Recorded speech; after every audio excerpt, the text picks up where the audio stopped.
Hi, I'm Sandra Bernhard, good friends with Sean Colton, who's writing an amazing series called The Boo Monster, based on his son David, who is autistic, but keeping it very much together. And he's written a great character based on me called Sister Gemini. And we're trying to get this kick-started, so please donate some money to Sean. He's my brother from Flint, Michigan, and he's brilliant and really making stuff happen. So join in and support Boo Monster. Boo!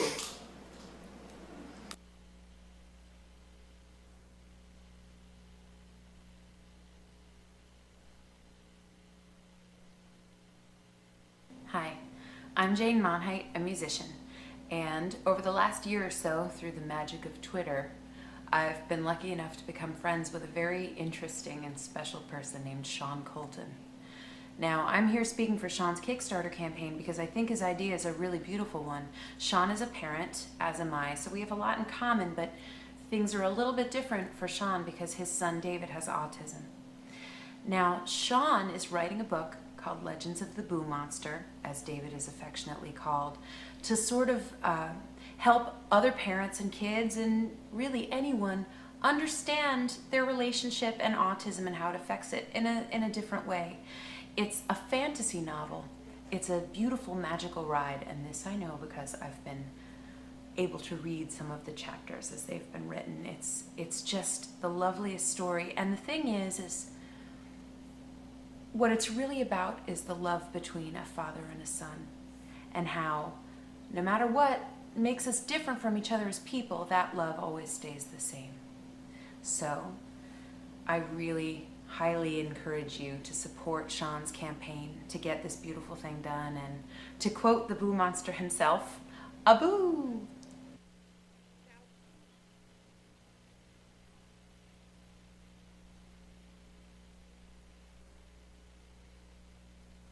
Hi, I am Vanessa Ragland, and I'm co-host of the Pop My Culture podcast, but more importantly, I am a friend and a fan of Sean Colton. Sean is an amazing guy, an amazing father, and he's putting together this wonderful project called Legends of the Boo Monster, and he's putting it together for the best reason ever, his son David. David has autism, and Sean is building a beautiful world just for David, and also to help other parents and kids that are going through this. And I am really flattered there's going to be a character inspired by me in there called the lovely Miss V. I don't know where he got the idea that I was lovely, but I will take it. Thank you, Sean. I just want to encourage everyone to help and get this project kickstarted because it's creative and it's fun and it has a lot of heart, and those are my 3 favorite things in the world. And then puppies are my 4th favorite thing. And then Zac Efron. But anyway, Legends of the Boo Monster. Do it, support it, be proud of yourself, give yourself a pat on the back, and give Sean a big hug. And in the words of the Boo Monster, Abu!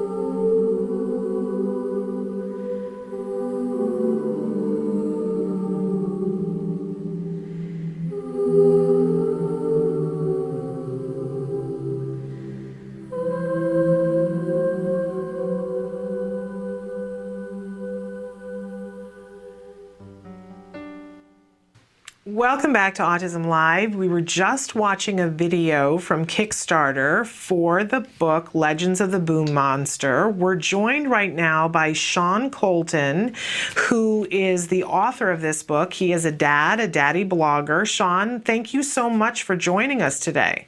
Thank you for having me. Well, let's talk a little bit first about who is the Boo Monster? Well, the Boo Monster originally was my son David. That was sort of his nickname because he has catchphrases. He's nonverbal, but he does have catchphrases, and one of them is boo. So we just started calling him the Boo Monster. And my friend David Hansen, who I named my son after, actually, I commissioned a piece of art from him where he would create fantasy versions of my whole family, my wife, Pamela, and myself and David. And he came up with this character that just screamed to be written. And I decided that, I'm sorry. No, I was just going to say, I love that. I love the idea of having your family and then having fantasy versions of each one of you. What a wonderful, wonderful idea. Well, yeah, so originally what I was going to do is I was just going to do a simple ebook where I wrote about David in reality. Mm-hmm. And then I decided I was going to go the route of writing a fantasy story where people would be able to sort of understand a little bit more people with severe cognitive disorders, mm-hmm. and in a way that was different from some of the things that we see in the media now, whether it's Touch or Rain Man or all these other things where people sort of assume a certain level of almost super cognizance right. with these people that have this disability, whereas David's not at that level at all, and he's nonverbal, and he can't do very much for himself, and it's very difficult when we take him to the store or something, or to the grocery store. He's for people to sort of grasp what's going on there. So you get this look of pity or disapproval, and I just want to put it out there that, that this is, and soon we're going to have a whole host of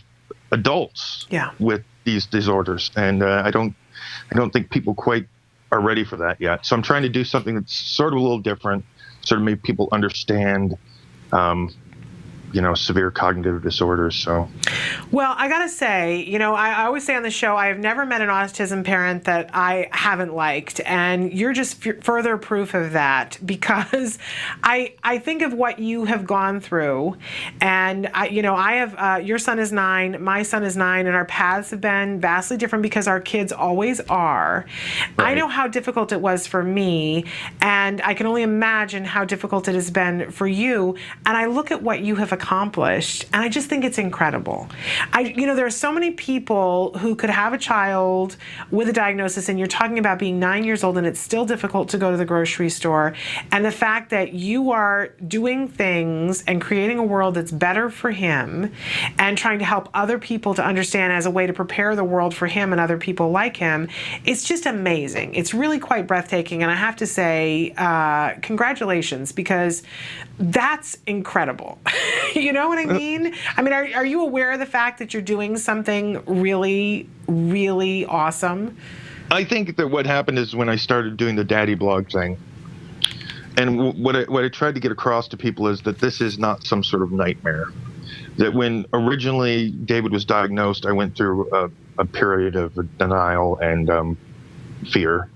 And I think that happens to everybody that gets that diagnosis for their child, because you think to yourself, well, like you said earlier, am I ever going to be able to have a conversation with my kid? And just the whole thought of that is, I mean, it's so sad to think that you might never really do that. Takes your breath away. David, it does. And David and I don't converse, but he and I have a communication form that is, it's almost volitionless. So it's almost hard to explain. And that's another thing that I want to put in the book too, is the character of the Boo Monster, this little monster, is no different than David in his behavior. So I'm not changing his behaviorism at all. So what I'm trying to convey to people with this, like I said, is that severe cognitive disorders are. I'm sorry, I'm a little nervous. Okay. So. But you're doing wonderfully, and I should mention we're voice only with Sean, but we're showing some pictures of you with your son and showing pictures of the Boo. I keep wanting to say Meister, but it's Boo Monster. The Boo Meister. Yeah, the Boo Meister. I like it. Should have made it. No, I like the Boo Monster, but I don't know why. I just keep wanting to say Boo Meister. But they're lovely, lovely pictures that we're looking at and lovely illustrations too. And you did not do the illustrations; you had somebody do those, correct? Yeah, that's my friend David Hansen. He goes by the pseudonym Rags Dandelion. Okay. But I did not name my son Rags. I named my son David after. Well, I'm happy for you, and probably everybody is happy that you named him. Anybody? Well, yeah. The pictures are beautiful, though. I know they're. I think that I think that it's another reason why, I mean, the artwork really spoke to me in a way that, I just felt like I didn't really have, I've always felt like I was able to tell a story, but I didn't really find my voice until, I had a child that couldn't speak at all. And I think I found my voice through him as a writer.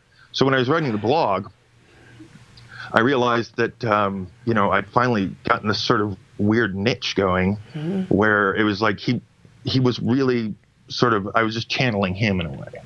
So when I decided to do the book, the fantasy book, it just was easy for me to do.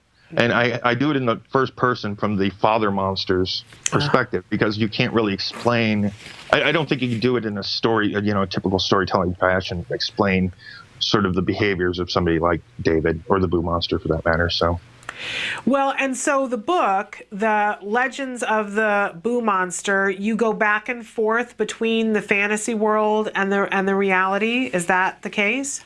Yeah. What I originally was going to do chapter back and forth, but I think I will do like 5 fantasy chapters, and then I'll do a long interlude where I explain, because there are many things that happen in the book that actually have happened in reality. Wow. But I just put them in this fantasy world.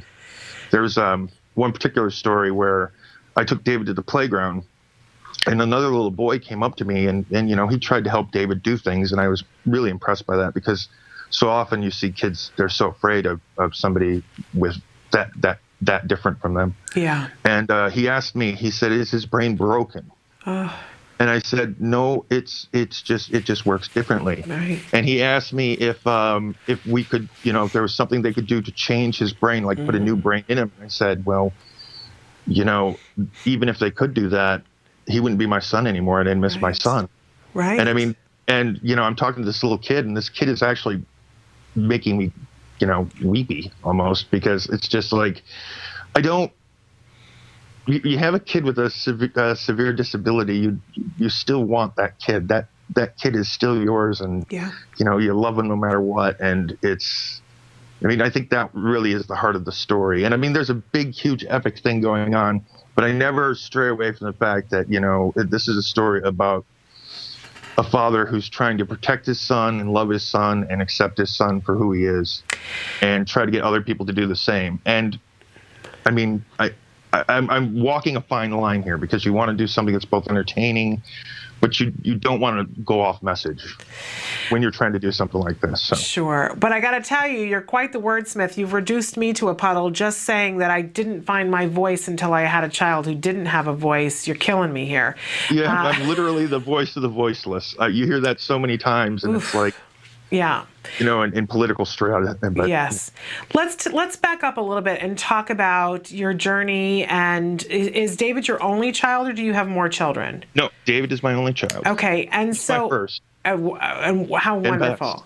There you go. And so at what point did you realize, did your wife realize first? Did you realize at what point did you see that he worked in a different way? Well, he was walking at 7 months. Wow. And he had just began certain syllables and things. So we actually thought he was on the fast track. And then something happened that you probably hear about a lot, so we don't need to go into what that was. Sure. But then he suddenly came to a screeching halt and then started pedaling backwards. And he never lost any of his physical ability, but he was a blank slate for a good 8 months to a year. And my wife was telling me there's something wrong. And of course, one of the parents is going to be in denial. And I said, there's nothing wrong. We took him to the doctor. They said he was walking at 7 months, but he wasn't speaking at 1. So maybe his hearing's off. Mm-hmm. Eventually, my wife convinced me to let some people look at him, and he was diagnosed with mid to low functioning autism at 15 months. And when I first heard it, I mean, your whole world blows up. I mean, and we hear that story all the time. But I think I think in a lot of ways I've actually grown to accept it almost too much. Which is probably why. I mean, I worry sometimes that I'm not being thorough enough as a parent to sort of advance his ability to do things, which If I'm being completely honest. I think we all feel that way. I think everybody, it's one of these things that it's a job that the job is never done and you're constantly second guessing. But you sound like an awesome parent to me, Sean, and an awesome advocate for your child and for all of our children. You also have a couple of blogs that you do. Can we plug those blogs for you? Can you tell us where to find them? Sure. One of them is wizardlywiles.blogspot.com, and the other one is legendsoftheboomonster.blogspot.com. And the Kickstarter page is a little bit harder to actually explain to people as far as the. I think we have that that address though, right, Emily, that we can put up on the screen. No, we don't. Okay, so tell us how to get to the Kickstarter page. Okay, it is actually, if you just go to Kickstarter and go through the search and look for Legends of the Boo Monster, and Boo Monsters is hyphenated, just like Autism Live is. Okay. And my name, of course, Sean Colton. You will probably find it pretty readily. So. Okay, and tell us, because a lot of people don't know what Kickstarter is. So explain what Kickstarter is and what we can do to be helping you to make sure that this book reaches completion and that we can actually have one. So explain Kickstarter. Kickstarter is a crowdfunding site, and what you do is essentially you put up a proposal for a project of some kind, and then you ask for funding from the world, basically. Right. And you've got a small window of opportunity to work with. We have 30 days to get to $5,000, which is the exact cost it's going to cost me to put the book together, make it really nice, and make it available for people, whether it's electronically or the way I prefer, a hard copy, real paper. And is there, because I've only done Kickstarter a couple of times, is there no minimum, or is there a minimum of what you can give? There is no minimum. There's a minimum of $1. Okay. But when you think about the world and all the different things, and you can't do everything in the world, right? And you can't help everybody to do their thing, but I often think about the power of $1. And that if you could give $1 to a mom in India and change her world and change her life and change the world in general, how exciting would that be? And there have been a couple instances on the news where we've seen people who just said, anybody who has $1, we're trying to do something, and that it ends up being a huge thing. So, if you have more to give, absolutely. But if everybody who was listening right now sent $1, this book would become a reality. Right. A couple of times over. So I want to encourage people to, and you go there and you can do it on, it's PayPal, isn't it? You can pay the $1. It's a PayPal-like thing, yeah, but it's not actually PayPal. Okay. So you just use your credit card kind of thing. Okay. And you can donate $1 to however much you want. Actually, after 11 days, we're halfway funded, so we're in good shape. But if this thing doesn't get funded, then I'm going to cry. Yeah. Well, absolutely. And more to the point, we all lose, because this is something that we can sit down and read with our children and have a different understanding. And it's something you can give your child's school, for the kids in your child's classroom to read. This is another tool for all of us. And also, I think anytime that we have an opportunity to acknowledge another parent and say, I hear you, I see what you're doing, and I appreciate it, that's a good thing for us as people. So, and absolutely, if you have more to give than $1, please do. There's no limit of how much you could spend, but I think we can all find $1 between the couch cushions. And so if you're listening and can do that, so go to Kickstarter.com, right? It's .com. Right. Mm-hmm. And search for Sean Colton, SHAWN, correct, Sean? That is correct. And Colton with a C, Colton, and you can also search for Legends of the Boo Meister with hyphens between each word, right? Not Except for Meister, it's Monster. Oh, what is wrong with me today? So Monster, Legends of the Boo Monster with hyphens in between, and you can proudly someday own this book and say, I was a part of making this happen. You've made a dream come true. That's right. And helping, I believe in karma. What you put out comes back to you times 2. So how much do you want to come back to you today? Send exactly half of that to Kickstarter for Sean. So, and you think that you're going to be done with the book by August, you said? I will be done with the book by August, and it should be shipping in December at the latest. The artwork and the layout and the publishing and all that stuff takes a little time. Okay. So I'll be done with the book, actually final draft, by August. And then after that, we got the production, and then by December at the latest. And the current plan is to self-publish, but if somebody is watching and knows a publisher that you want to hook Sean up with, that's okay too, right, Sean? Absolutely. Okay. So Legends of the Boo Monster. And what a wonderful tribute to your child. And we should also check at your blogs, Legends of the Boo Monster and Wizardly Wiles. That's correct? Wizardly Wiles is the one that's more David focused, so okay. That's where this audience would probably want to go. And is it okay to mention, right before we came on the air, you were talking about that you've had some stuff going on in your life that has really made you up your commitment to what you're doing. Is it okay to share about that? Absolutely, yeah. And sure. so you got a diagnosis. Yeah. Last year I got a diagnosis of prostate cancer. I'm so sorry. And well, it's gone now because so is the prostate. But the thing is that I had to make a decision on how I wanted to go about treating it. Mm-hmm. And the thought of me being dead, and even if it's a slow-growing cancer, me being dead in 20 years isn't feasible. So I went through the most radical surgery you can have and just got rid of the whole thing. So now I'm cancer-free, which is good. Yeah. There are a lot of complications from that. But I think that, I often think, if my situation were different and if my son were going to be able to take care of himself in 10 years, maybe I wouldn't have made that decision because it was a radical procedure. But yeah, we make the decisions we have based on the kids that we have. And right. You're an awesome dad and an inspiration to all of us, Sean. And I want to hear back from you at the end. When is the 30 days up? It is up on June 30th. That's the end of the thing. So. Okay. Can we hear back from you and know that you were able to get the funding? Will you let us know? Absolutely. Anytime you want to talk to me is good with me. And I have to say, the other day I read some of your blogs. It's good stuff. You're a wordsmith. So, nothing but the best wishes to you and to your family. And clearly you're a guy who can get it done. We were looking at this Kickstarter video and you managed to get Sandra Bernhardt to be in your Kickstarter video. You are a guy who can get it done. I hope so. My wife calls me a little bit of a mutant that way. Well, who better? Who better to be able to do that, and that you have somebody who is drawing pictures of you as you morph into the superhero that we all know you to be now. I think that's perfect. Oh, I wish. But yes, thank you so much. Sean, it's been such a pleasure, and definitely check back with us. Keep us posted. But for all of you watching, send $1.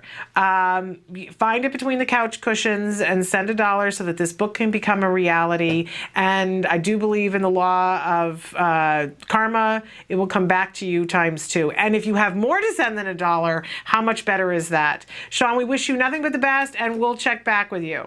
Okay, thank you very much, Shannon. You have a great show. You too. Take care. Bye-bye.